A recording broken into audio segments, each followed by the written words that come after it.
En la recta final con Santiago, cada vez que pasamos fotos,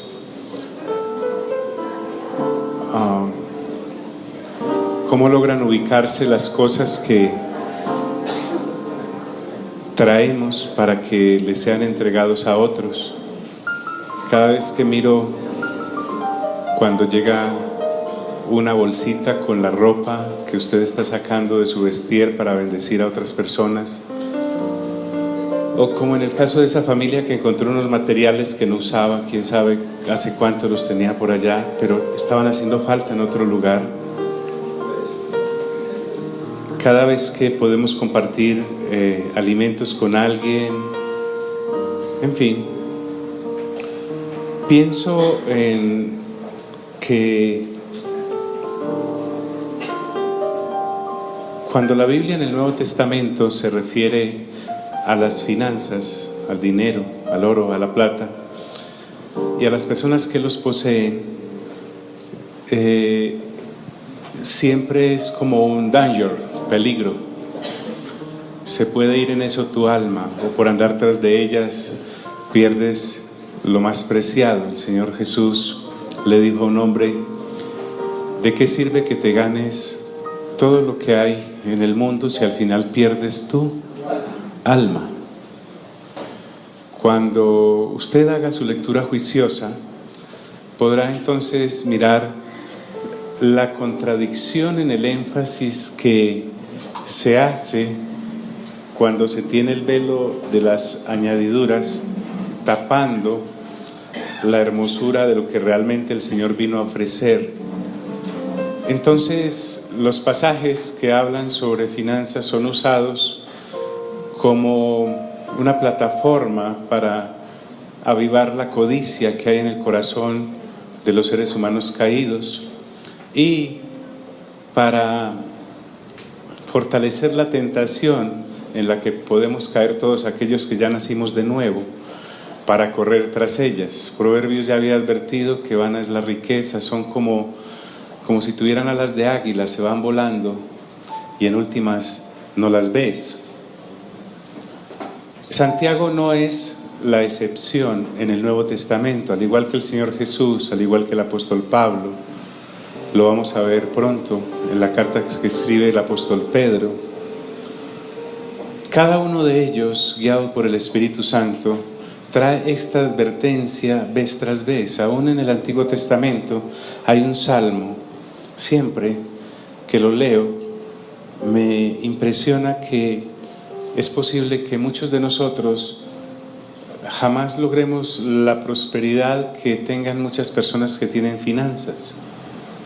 Sin embargo, Santiago previó lo que en el corazón del creyente raso en cuanto a finanzas, que no puede o no tiene para administrar muchas, pueda sentir frente al rico impío que prospera, o tal vez ante el hermano al cual Dios le ha dado la tortuosa tarea de administrar finanzas abundantes.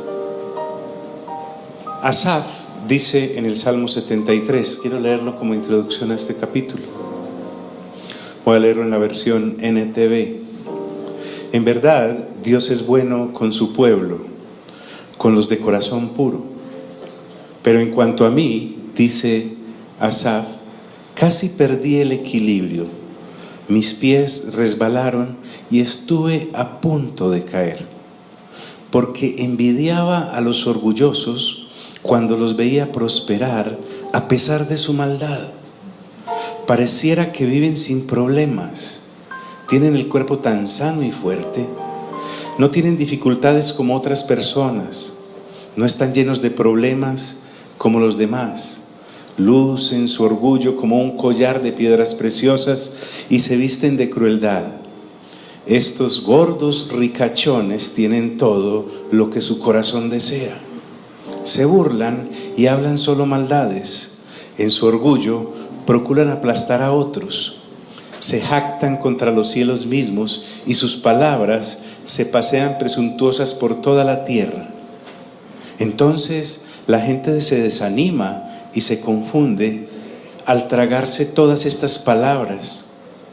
¿Y qué sabe Dios?, preguntan. ¿Acaso el Altísimo sabe lo que está pasando? Miren a esos perversos, disfrutan de una vida fácil mientras sus riquezas se multiplican. ¿Conservé puro mi corazón en vano?, se puede preguntar el creyente, ¿no? ¿Me mantuve en inocencia sin ninguna razón? En todo el día no consigo más que problemas, cada mañana me trae dolor.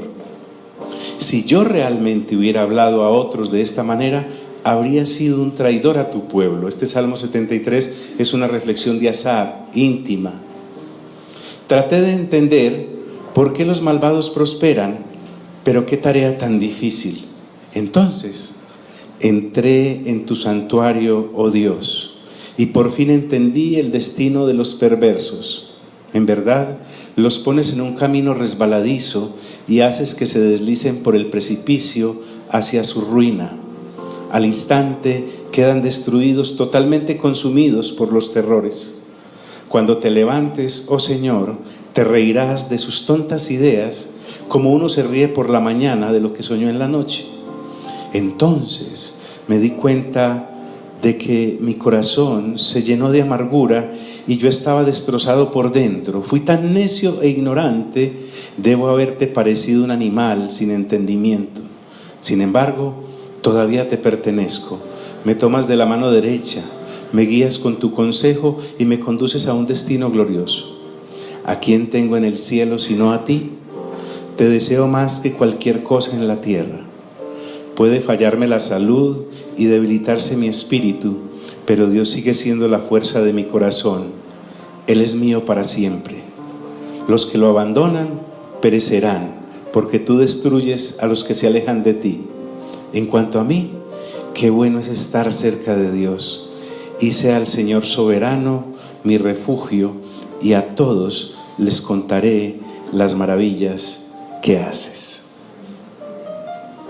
Cuando Santiago entra en esta parte de su carta, es extraño, es todo un pasaje dedicado a las personas ricas. A propósito, yo no conozco mucho rico, tal vez usted sí.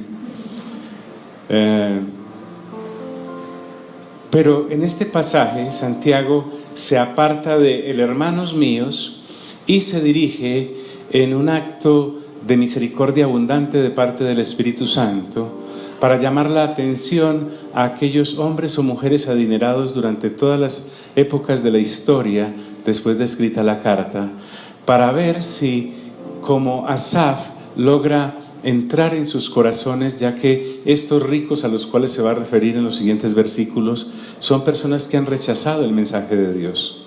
No son personas que han estado en Dios y se han vuelto al mundo, son personas que no entraron, pero sí rechazaron el mensaje misericordioso de la palabra.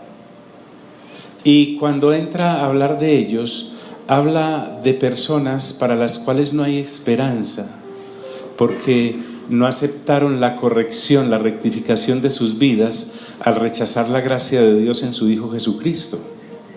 Entonces, ¿qué ocurre? Él, al igual que todos los escritos del Nuevo Testamento, tiene una visión eterna de la existencia del ser humano.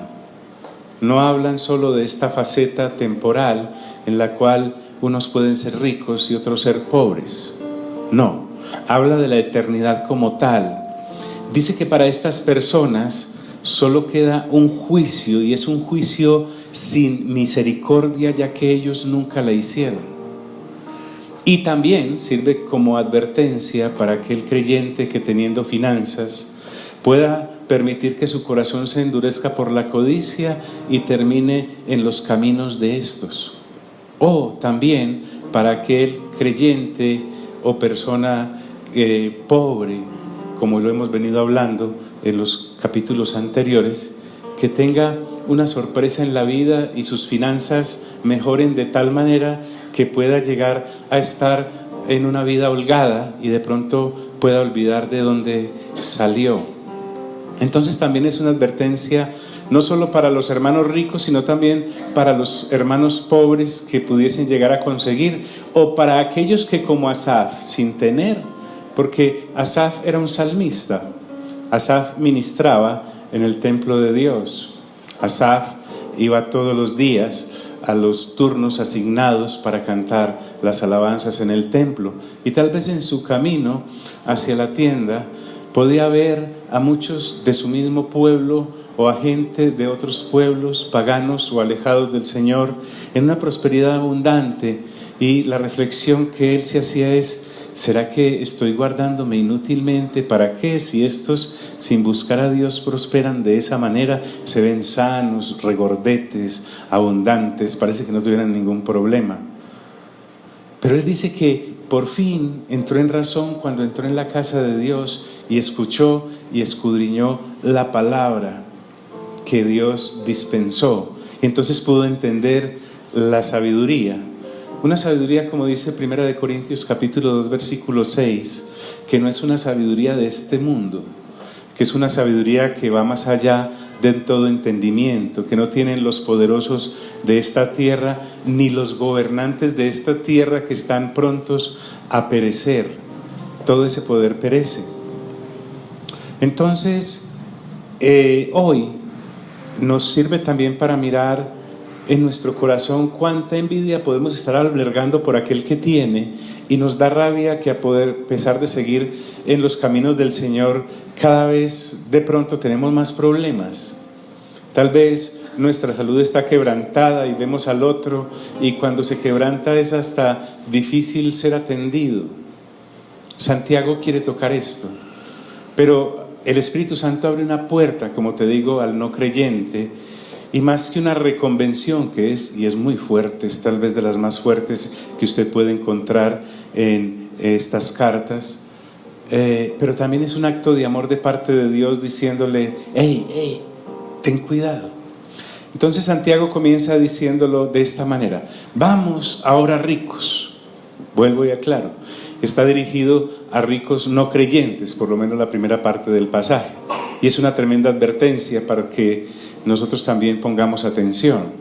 Ya a los ricos creyentes, Santiago les dedicó algo en el capítulo 1, versículo 10, y en el capítulo 4 que vimos la vez pasada, del versículo 13 al 17. Pablo también habló de los ricos creyentes en 1 Timoteo capítulo 6, versículo 17. El Señor Jesús también tuvo trato con ellos. Recordemos aquel pasaje en el que Zaqueo está subido a un árbol por su baja estatura, y buscando ver al Señor, el Señor lo mira y le dice: baja, que voy a comer a tu casa. Y estando allí, Zaqueo tiene un acto tremendo porque era publicano, y dice, antes de que el Señor le hablara: la mitad de mis bienes voy a donar a los pobres, y todo aquel que venga y me diga que le he robado, le devolveré 4 veces más. El Señor Jesús los conocía como nos conoce a todos nosotros. Santiago es fuerte. Santiago es una ampliación del Sermón del Monte. Santiago hace eco de las palabras del Señor Jesús y las amplifica. Y en cuanto a las personas ricas, diga conmigo: ricos. No estoy hablando de la persona que tiene su casa pagándola en hipoteca y los carros a cuotas con prenda y viaja llenando el cupo de la tarjeta de crédito. No, eso es estar endeudado. Estamos hablando de las personas bollantes que existen.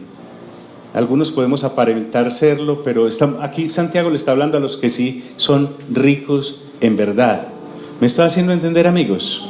Muy bien, vamos ahora ricos, y a ellos les dice: llorad y aullad por las miserias que os vendrán.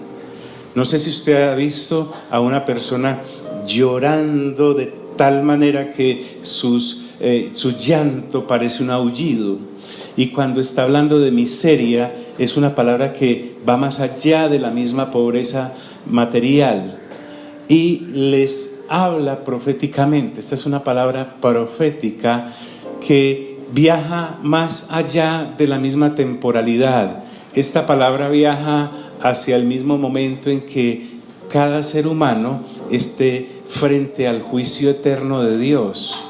Y en ese juicio eterno está refiriéndose a un segmento especial de los seres humanos, y son los qué, dígalo, los qué, los ricos. Vamos ahora, ricos, llorad y aullad por las miserias que os vendrán. Santiago no está charlando, ni estamos viendo aquí un hombre amargado como Asaf lo estuvo en su momento. Santiago es un apóstol, Santiago es una persona nacida de nuevo, Santiago ha renovado su mente, Santiago tiene un amor incondicional por la humanidad, como la tiene el Padre Celestial, que envió a su Hijo para que todo aquel que en él crea no se pierda, sino que tenga vida eterna, porque los ama. Tanto amó Dios al mundo. Entonces, cuando está hablando de esto es porque el destino es sin escapatoria. La Escritura no es un conjunto de escritos para que nos imaginemos que tal vez las cosas puedan ser así. Son, y punto. Ese es un destino sin escapatoria para los que, poseyendo riquezas, no se rindieron ante Dios, ni a nivel de sus almas, ni en sus bienes. Porque ya nos quedó claramente demostrado que el Señor Jesús no va tras el dinero de nadie. En un acto liberal le dice al multimillonario que vaya y venda todo lo que tiene y se lo dé a los pobres. Básicamente le dijo: no me traiga nada acá, no me interesa lo que usted posee, no vine a eso. El Señor Jesús marcó la pauta cuando dijo: no se puede servir a dos señores, no se puede servir al dinero y a Dios, porque terminará amando a uno y ¿qué? Y odiando al otro. El Señor Jesús también sabía lo que había en las intenciones de quienes nos querían seguir. Este versículo jamás lo usaría una persona que predique añadiduras de prosperidad, porque en cierta ocasión un hombre se le acercó y le gritó: Rabí, te seguiré a donde quiera que vayas. Y el Señor Jesús se queda mirándolo y le dice: las zorras tienen guarida y las aves tienen nido, pero el Hijo del Hombre, o sea, Él, no tiene donde recostar ¿qué?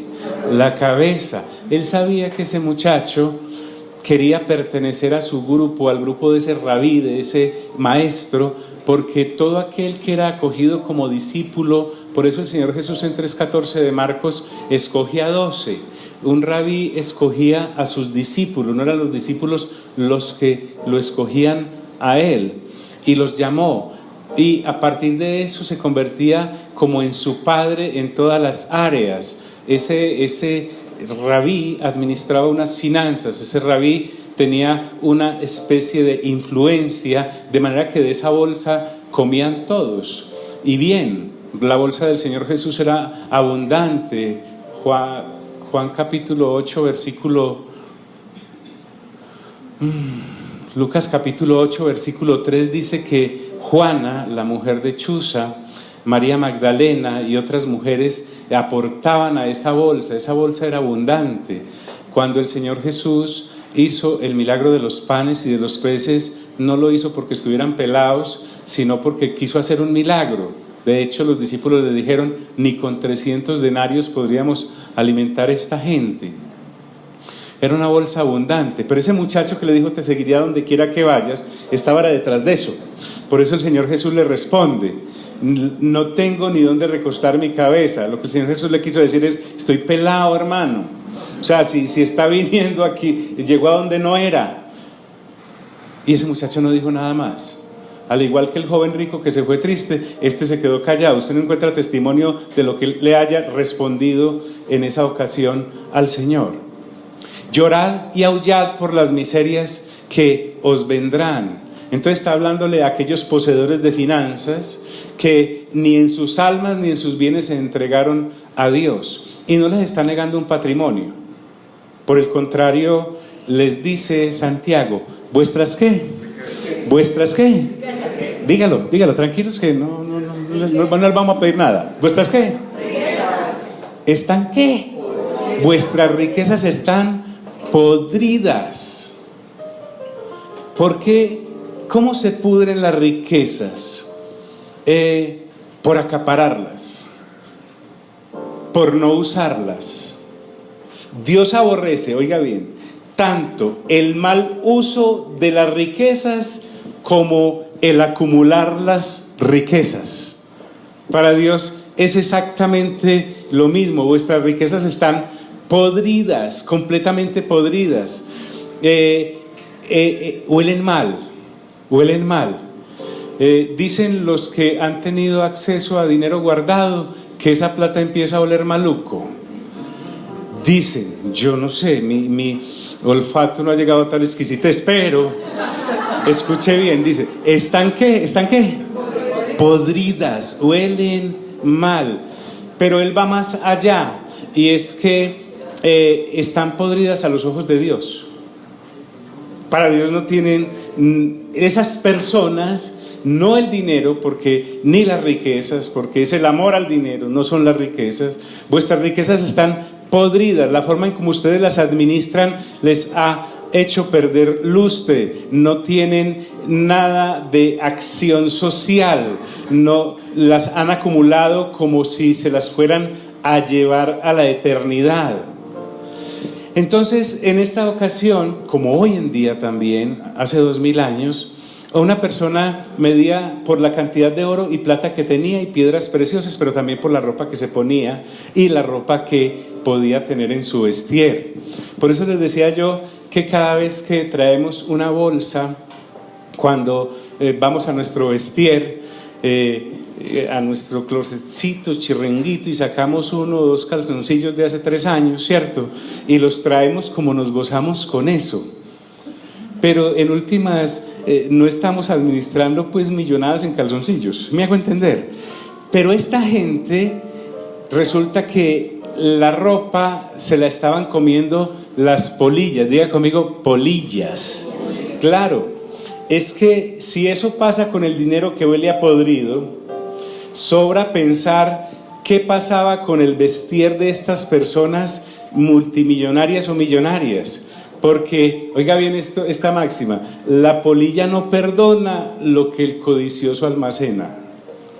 Puede que lo tenga guardado y archivado y hasta con buena ventilación, y eso se va dañando. ¿Por qué? Porque lo que Dios está profetizando a través de Santiago en esta ocasión es una maldición al que acumula y acumula y acumula. Y les digo, no conozco muchos ricos, tal vez ustedes sí. No se está refiriendo a los 3 pantaloncitos de doble faz que tenemos por allá. Estamos hablando del tipo y de aquella mujer con extensión y todo, y con doble pared para sus ropas. Y es interesante que Santiago, cuando se refiere al no creyente, le dice vuestras ropas. En el anterior dice vuestras ¿qué? Riquezas, porque esas riquezas no son del reino. Las tiene la gente, pero no son del reino, ni esas personas del reino son. Entonces, cuando habla de vuestro, también habla de algo que llama el moho. Diga conmigo, moho. Vuestro oro y plata están ¿qué? Enmohecidos. La acumulación hace perder el brillo que a veces nos puede extasiar cuando vemos brillar el oro y la plata. Ese moho también huele mal. Desde luego no se deteriora, pero pierde su brillo. Un oro o una plata acumulada trae moho, y eso nos muestra que precisamente ha estado pasiva esa riqueza, no tiene ninguna función, solo que hacer crecer más y más la codicia en el corazón del que la tiene. Entonces, él quiere avanzar para volver a nosotros los hermanos, pero el Espíritu Santo lo hace quedar ahí. Le dice a esos ricos que no tienen a Dios en su corazón y mucho menos sus finanzas, les dice, ese moho testificará contra ustedes. El mismo moho, la acumulación y la polilla en su ropa desperdiciada, es una evidencia que, mire los términos que él usa, testificará. Está hablando de términos en los cuales se habla ante un tribunal, en un juicio.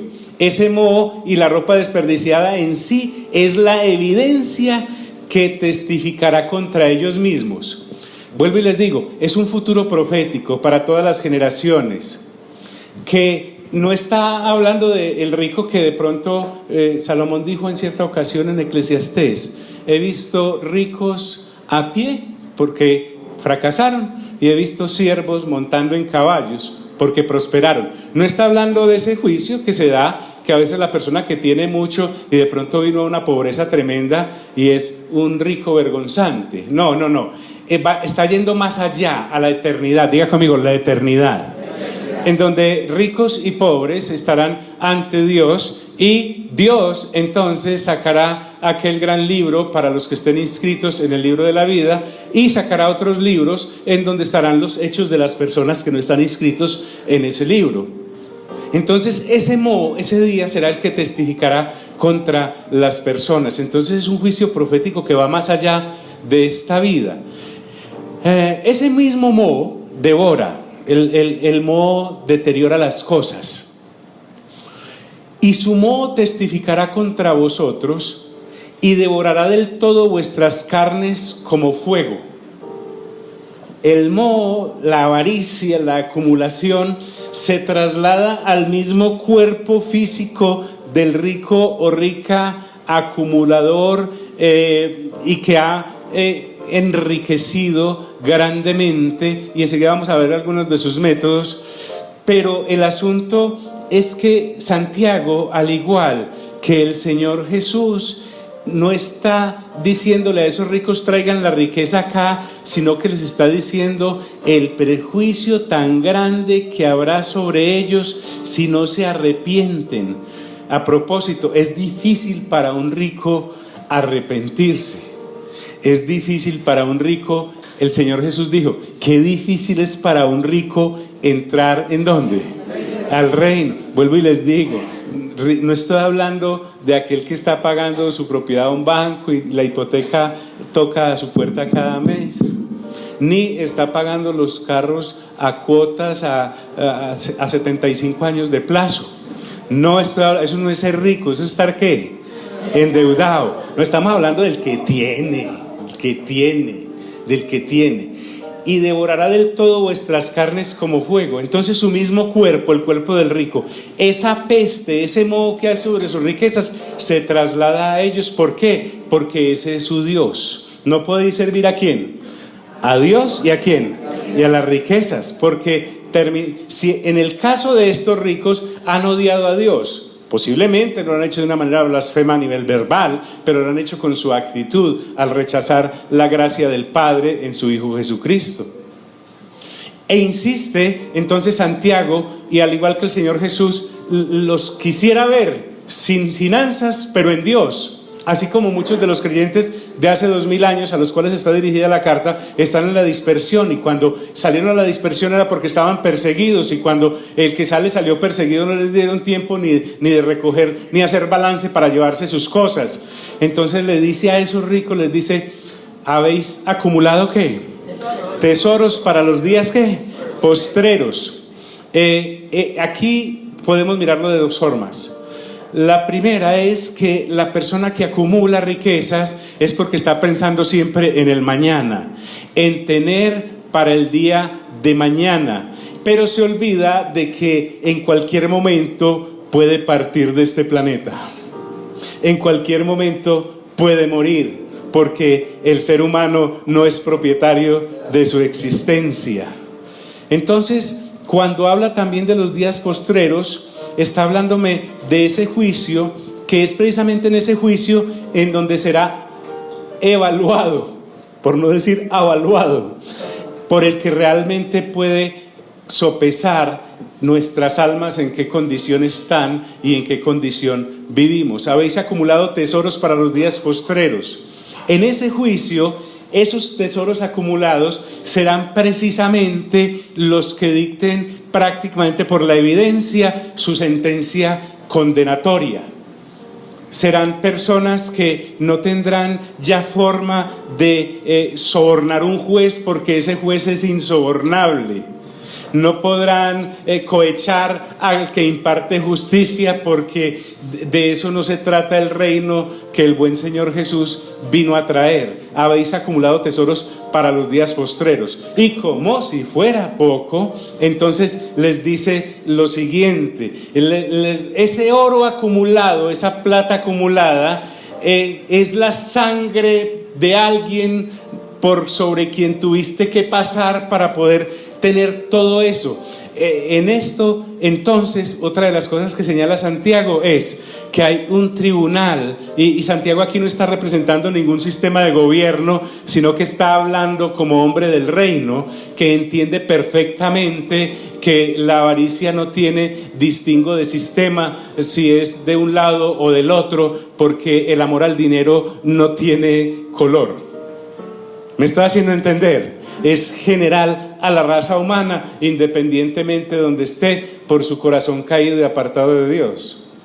Pero entonces también les dice a esos ricos: he aquí clama el jornal de los obreros que han cosechado vuestras tierras.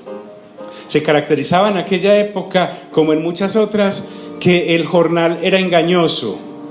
Era un jornal o un pago o un salario que no correspondía a lo que la persona había trabajado. El engaño salarial clama en sí, al igual que la riqueza acumulada, el salario que no remunera bien el trabajo de la persona, es un hecho que también acusará, y lo verá el que todo lo ve. Diga conmigo: el que todo lo ve. He aquí clama el jornal de los obreros que han cosechado vuestras tierras. Claro, la labor era de campo en aquella ocasión. El jornal clama. Un mal salario es una evidencia. No estamos hablando de tribunales humanos, estamos hablando del tribunal divino. Por eso les decía al principio, qué interesante que el Espíritu Santo abra en esta carta una cantidad de versículos dirigidas a aquellos que no eran hermanos, pero que forman parte de la humanidad que el Señor quiso venir a salvar para agradar al Padre, pero que no lo aceptaron.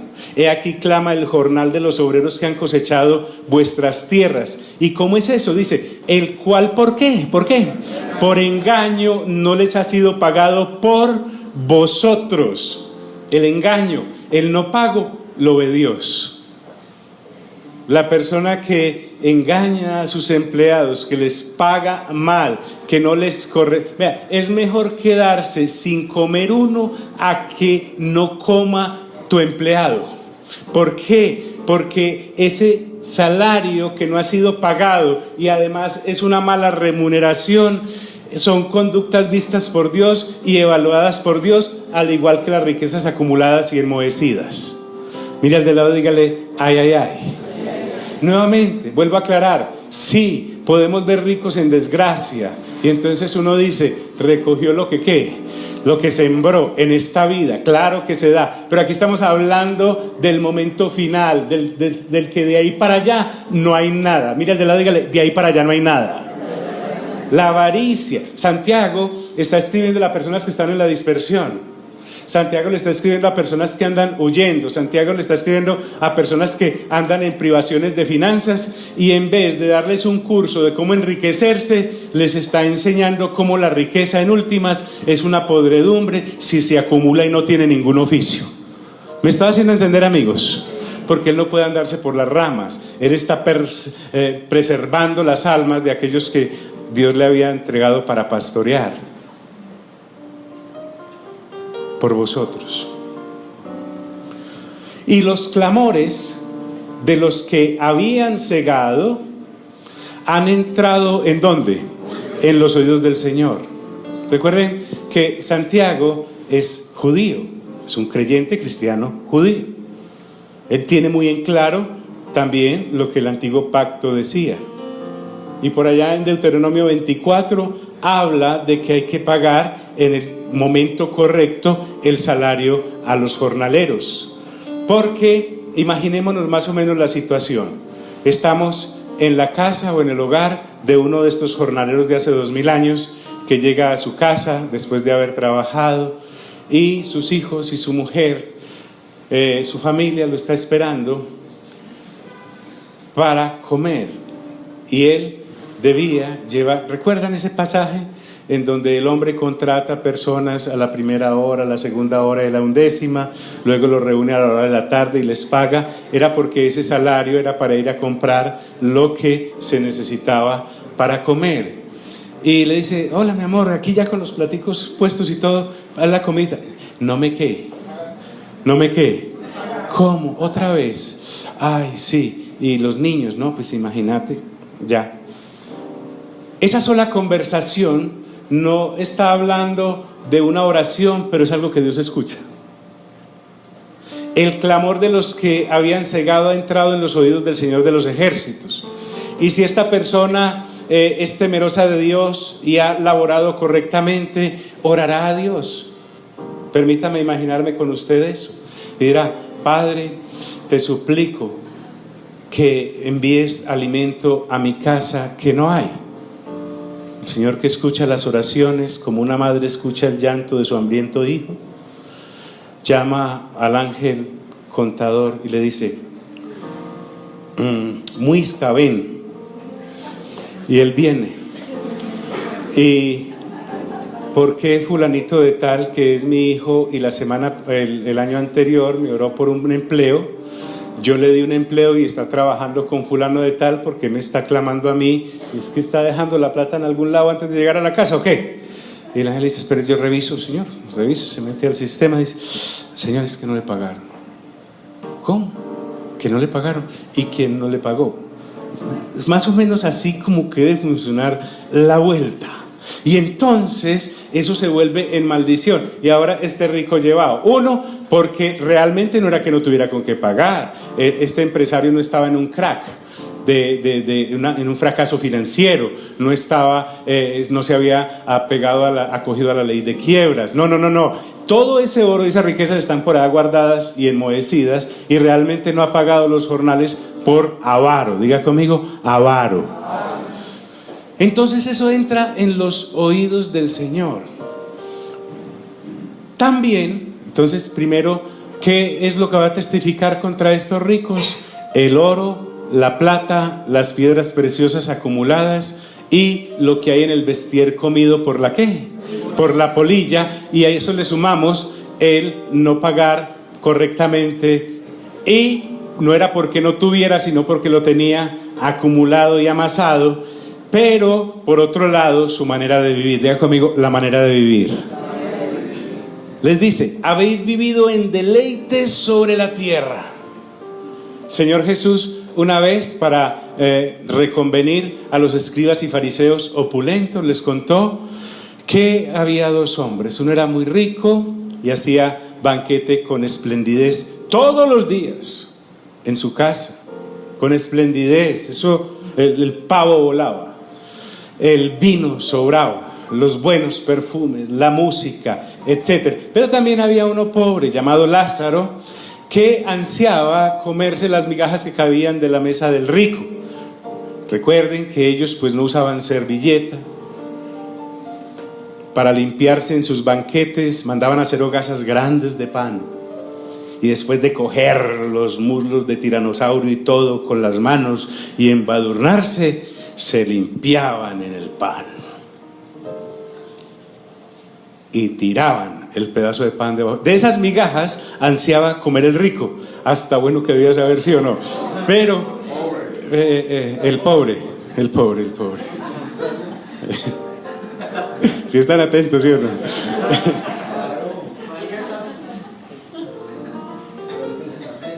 Entonces, cuando mueren, dice que el rico fue sepultado y el pobre fue llevado al seno de Abraham. Ambos se encontraron. Uno estaba en el seno de Abraham, o sea, bajo la cobertura de Abraham. Si algún día le preguntan que dónde está Abraham, usted dice que es el portero de las personas que llegan después de morir, por lo menos de parte del pueblo judío.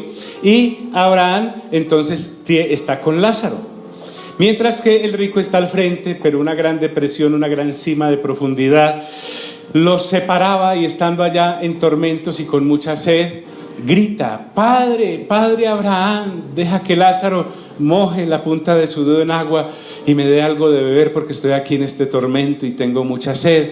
Y Abraham le dijo: hijo, no pueden pasar ni de aquí allá ni de allá acá. ¿Cómo así? Entonces le pido un favor, dígale a Lázaro que vaya donde mis hermanos, que son 5 creo, para que no tengan que venir a este lugar de tormento. Pero entre la conversación y el diálogo a uno se le pueden escapar ciertas cosas por lo candente del ejemplo que está colocando el Señor Jesús. Y es que Abraham le dice: tú fuiste recompensado en tierra. Prácticamente lo que estás diciendo es: pudiste tener para deleites y para derroche diario. Esto no quiere decir que todos los ricos se condenen, porque Lázaro estaba ¿con quién? Con Abraham. Y Abraham, dice el 13:2 de Génesis, era riquísimo en oro, plata y piedras preciosas y ganado. Entonces este rico no se había condenado por ser rico, sino por la forma fraudulenta en que invirtió todas las riquezas, porque en últimas quiero decirles algo: Dios es el que enriquece y Dios es el que ¿qué?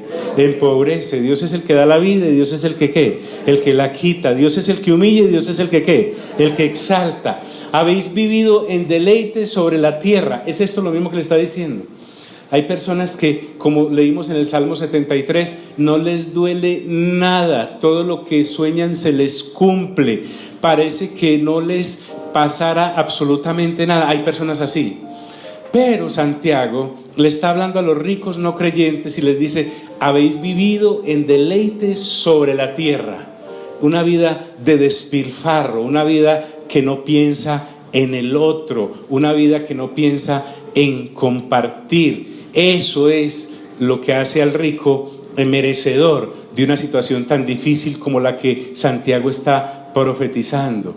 Habéis vivido en deleites sobre la tierra y sido disoluto. Disoluto es sin freno en las pasiones que me llenan de desorden. Todo lo que se me ocurre lo colmo con creces y me sobra. Amigos, ¿están acá?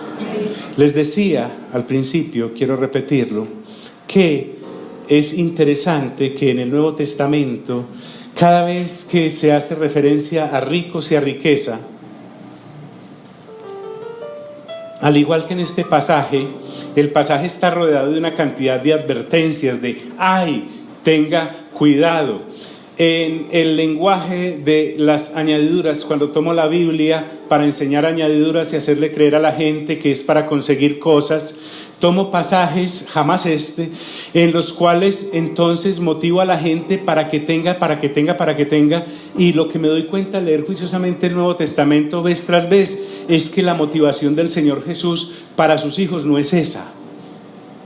No estoy hablando del lado contrario de la extrema pobreza, pero cada pasaje que usted se encuentre en el Nuevo Testamento, usted se podrá dar cuenta que es como los ricos, las personas ricas andan como entre una cantidad de porcelanas fáciles de quebrar, como entre una cantidad de huevos blanditos, como que para donde se muevan quiebran alguna cosa. Es como difícil eso. Y entonces en el evangelio de las añadiduras y de la falsa prosperidad queremos hacerle creer a la gente que entre más tenga, y lo que le estamos lanzando es a un vacío que tal vez no pueda manejar, y entonces nos convertimos en ciegos, guías de ciegos que se irán al mismo hueco. Y entonces, viendo todo esto, porque lo que dice la Escritura es real, diga conmigo, real. A veces me pongo a pensar, Señor, en tu perfecta sabiduría, sabrás por qué me tienes administrando solo sobre giros y deudas. Sí me hago entender. O sea, no es que las esté pidiendo y que entre más peor esté, no, sino que inclusive uno ve, les digo, yo no conozco mucho rico, no, en películas. Entonces, el asunto es que, pero hay personas que uno puede ver prosperando, se ganan cualquier pesito y ni que fueran multimillonarios, y esclavos de esa monedita de una manera que uno no puede entender. Pero ahí está la respuesta. Dice: y sido disolutos, habéis engordado vuestros corazones como en el día de matanza. Es algo así como que la grasa de la codicia recubre el corazón de insensibilidad, y entonces ellos mismos se han como autoadobado para el día de la condena eterna y de la ejecución. Mira al de lado, dígale: ay, ay, ay. El pasaje, nuevamente les digo, es para personas ricas, no cristianas, alejadas completamente de Dios y que se negaron a la gracia divina que el Padre ha dispensado en Cristo Jesús, Señor nuestro, por la revelación del Espíritu Santo. Si usted es una persona o conoce a alguna persona rica o multimillonaria creyente, hay pasajes específicamente dedicados a ellos para que miren cómo tratan con el problema que tienen. Porque en últimas el asunto va más allá y al más allá. Diga conmigo, al más allá. Habéis engordado vuestros corazones como en el día de la matanza. Otra manera, entonces ya vimos, se le censura al rico no. ¿Están aquí mis amigos? ¿A qué es que venimos nosotros? ¿A renovar qué? Nuestra mente. Se le censura al rico no creyente que sus riquezas se enmohecen. Claro, no circulan. Que sus vestidos se llenan de polillas y las polillas se los comen. Esa polilla testificará. Que cultivan sus finanzas pagándole mal a quienes les debieran pagar bien. Y no es porque no tengan, sino porque las acumulan, porque eso lo dice el mismo pasaje. Y además se dedican a una vida disoluta y a una vida de satisfacer toda clase de pasiones desordenadas, por altruistas que parezcan ser a veces. Pero otra de las formas en que conservan sus finanzas es a través, como les decía ahora, de aprovecharse de la persona que no se puede defender de ellos, sobre todo en los tribunales. Porque cuando hay pleitos o juicios contra esta clase de personas ricas, en los tribunales ellos pueden contratar las mejores defensas y, en el peor de los casos, sobornar a los jueces, cohecharlos. Y entonces, si quien está litigando contra ellos es una persona de finanzas escasas, que no está a su nivel ni para pagar un buen abogado, ni para ofrecerle algo al juez sobornable, entonces no se defenderá ni podrá contratar a nadie. Y de esa forma, utilizando el engranaje jurídico, privan de justicia a la persona que es desvalida. Habéis condenado y dado muerte al justo. ¿Cómo? Llevándolo a los tribunales. Ya lo vimos en versículos de capítulos anteriores. Y la persona víctima de ellos, o la familia, o el segmento de la población, no les hace resistencia. Pero olvidan que hay un juicio eterno o mejor, hay un tribunal eterno ante el cual tenemos que comparecer. Diga conmigo, comparecer. Y Él nos hace resistencia. Difícil esto, muy delicado, extremadamente delicado, casi que horroroso. Casi que horroroso. Entonces, yo quisiera aprovechar para hacer una denuncia contra aquellos que, usando mal la palabra, nos atrevemos a hacer cursos en los cuales a la gente le avivamos la codicia de la naturaleza caída si es que no han nacido de nuevo, o los lanzamos a las obras de la carne y, ya habiendo nacido de nuevo, por no haber renovado su entendimiento, se enredan otra vez en la rueda loca de hámster, que es este sistema que nos obliga a pasar unos por encima de los otros con tal de salir adelante, no importa. Santiago pone los puntos sobre las íes. Pareciera que en 6 versículos Santiago ya le dijo, el Espíritu Santo le dijo a través de Santiago lo que tenía que decirle a los no creyentes, y entonces vuelve y retoma el hilo con los congregados. Quiero recordarte en qué situación estaban los congregados en aquel tiempo. Estaban en la dispersión, estaban huyendo, habían tenido que salir de sus tierras, muchos andaban de ciudad en ciudad, gente como Priscila y Aquila, por ejemplo, cuando el emperador ordenó que los judíos saliesen de Roma, fueron a dar por allá y se encontraron en Corinto, y con Pablo juntamente, como eran del mismo oficio, hacían tiendas para sobrevivir, o como aquella mujer Lidia que vendía púrpura y Pablo la encontró en Filipos, gente así. ¿Qué le queda entonces al creyente, tenga o no tenga finanzas? Porque a veces los asuntos no son de plata. Queda la visión eterna de la vida. Diga conmigo, visión eterna. En este teje-maneje Santiago vuelve y aterriza a los verdaderos destinatarios de su carta y les dice, por tanto, ¿quiénes?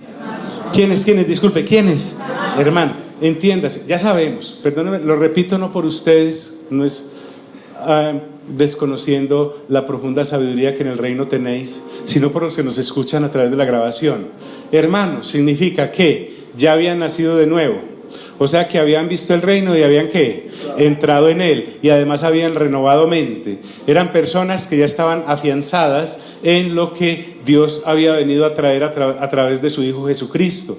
Dice, por tanto, hermanos, ya que esa situación del sistema del mundo no va a cambiar, diga conmigo, el mundo no va a cambiar. ¿Y sabe por qué el mundo no va a cambiar? Porque está caído, porque está bajo la autoridad robada de Satanás, porque Satanás es padre de mentira. El que no ha nacido de nuevo es hijo del diablo, lo dijo el Señor Jesús. Está todavía en tinieblas, no ha pasado a luz admirable, por buena gente que sea.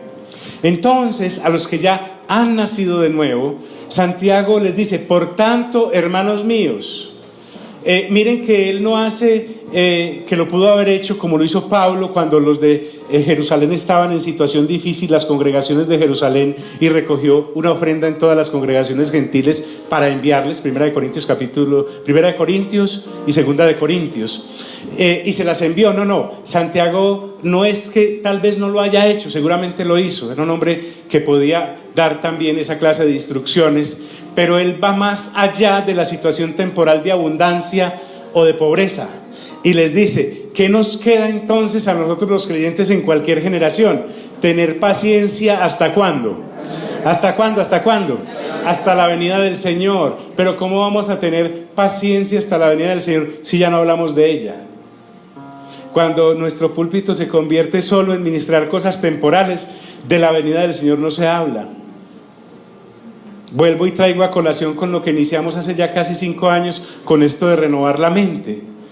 Y es que uno como pastor, por ejemplo, tal vez le pasa a usted también como creyente, del 100% de personas con las cuales uno se sienta a diario, vienen precisamente, y el tema que traen a colación es cosas del ataúd hacia acá. Es decir, tengo una situación difícil con mi esposa o con mi esposo, con mis hijos o con mis hijas. Tengo una situación difícil a nivel de finanzas, en la empresa, en el trabajo. Tengo una situación difícil a nivel de sentimientos. Tengo roto el corazón. Tengo una situación difícil a nivel de no he podido salir adelante. Soy una persona depresiva, etcétera. Lo de la sanidad interior y todas las cosas. En fin, ¿qué va a pasar en la siguiente jornada electoral? Todo del ataúd para acá, del 100%. Pero pocas veces uno con creyentes. Ahora te estoy hablando del segmento que me toca a mí, líderes y pastores, que yo me pueda sentar con algún pastor a hablar de, venga hermano, hablemos de la resurrección. Ese cuerpo que nos va a ser entregado en la resurrección, que nada tiene que ver con ¿cómo será? Esa morada que nos va a ser entregada, ¿cómo será? En la resurrección, entonces en el tribunal de Cristo, como dice Romanos 14, que todos compareceremos ante el tribunal de Cristo. Vení. ¿Qué es eso del oro, la plata y las piedras preciosas? O si uno ha construido con madera de una hojarasca, ¿en qué consiste? Vení, contame por favor el lago de fuego y azufre. ¿Qué es eso de que está preparado para Satanás y los ángeles que se rebelaron y los demonios y la gente que no está inscrita en el libro de la vida? ¿Cómo es eso? ¿Y cómo es eso de la ciudad? Si hay naciones alrededor de la Nueva Jerusalén, ¿de dónde salen esas naciones? Sí. Contame.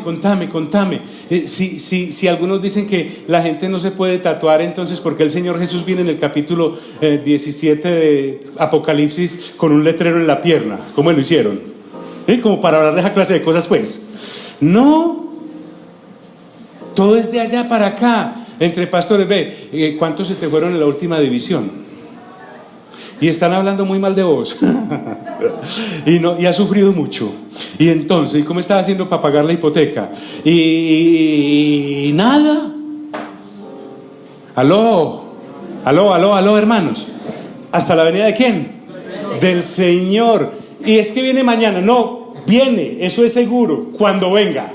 Y debemos tener paciencia. ¿Hasta cuándo? Hasta la venida del Señor. Santiago nos le está diciendo: tengan paciencia, que Claudio el emperador se muere y quita el veto para que puedan volver a Roma y estar otra vez allá en sus casas que la están guardando. Hasta la siguiente cuenta de servicios, hasta la siguiente persona que venga a sanar tu corazón, hasta la siguiente enfermedad. No, tengan paciencia. ¿Hasta cuándo? ¿Hasta cuándo? Hasta la venida del Señor. Con respecto a la venida del Señor, es una venida, es una llegada inminente, pero no inmediata. Hace 2000 años, inminente. Hoy, 2000 años después, inminente. Estos hermanos que estaban sufriendo en la dispersión ya fueron reunidos con el Señor Jesús y vendrán juntamente con Él el día de su retorno. Y si llegan esta generación, seremos juntamente con ellos. Y entonces, ese tener paciencia hasta la venida del Señor es: tengan cuidado, no se amarguen por lo que le robaron en los tribunales, hombre. Que el rico cogió y lo saqueó y lo dejó en la inopia. No se preocupe por eso, tenga paciencia. ¿Hasta cuándo? Hasta la venida del Señor. Lo que está diciendo es: no cobre en su corazón espacio para vengarse o para amargarse, porque nada de lo que ocurra quedará sin juicio, y el juicio está en manos de Dios, que es el justo vengador. Déjele todo a Él. Usted crea en el Señor y deleítese en su grandeza y échele para adelante, que esto no es de plata. Amén. ¿Me hago entender, amigos? Por tanto, hermanos, tened paciencia hasta la venida del Señor. Ahora, el Señor Jesús dijo que Él regresa. Y vuelvo y les digo, en la lectura juiciosa de la palabra me he dado cuenta de que ni una sola mentirita le cogí al Señor. Pues que uno esté averiguando ahí, cayó, nada. Todo claro, desde el antiguo hasta el nuevo. Todo.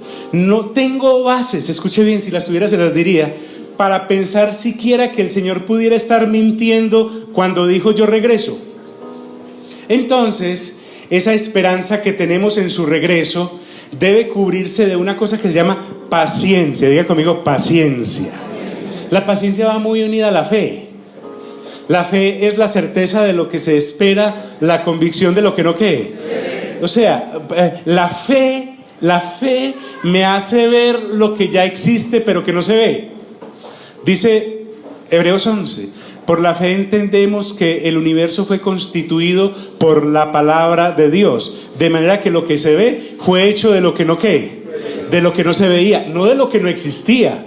Dice: fue hecho de lo que no se veía, no de lo que no existía. La fe es ese enlace que todo creyente nacido de nuevo debe tener para entender que por fe andamos y no por vista.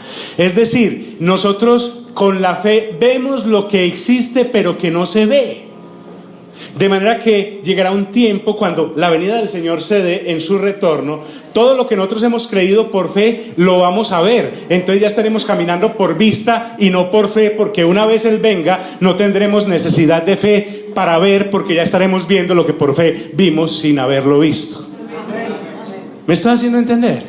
Por tanto, hermanos, tengan paciencia hasta la venida del Señor. Lo que Santiago le está diciendo es: no hay afán, frescos, tranquilos, muchachos, nada se queda cubierto, todo será descubierto. Lo que le está diciendo es: así como hay castigo para aquellos que los han oprimido, habrá recompensa para el que haya creído, sea rico o pobre.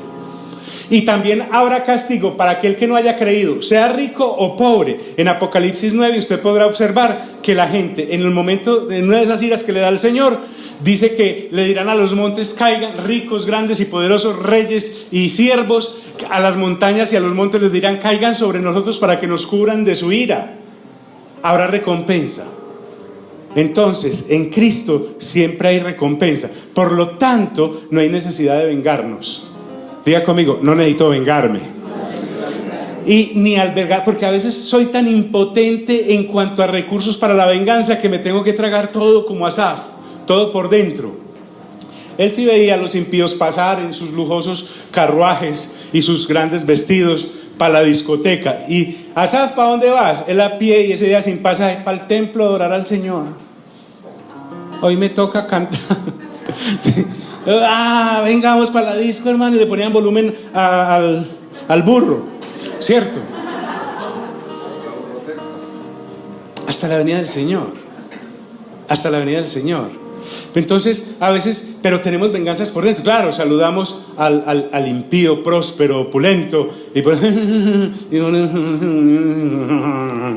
en lenguas, ¿sí o no? Allá vas a chanda, algo así, ¿cierto? Entonces nos amargamos.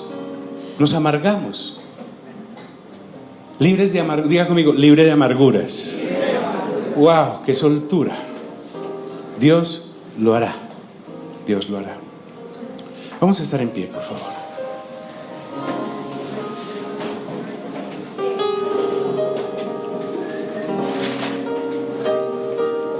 Digo, amigo, Señor, muchas gracias por tu bendita palabra.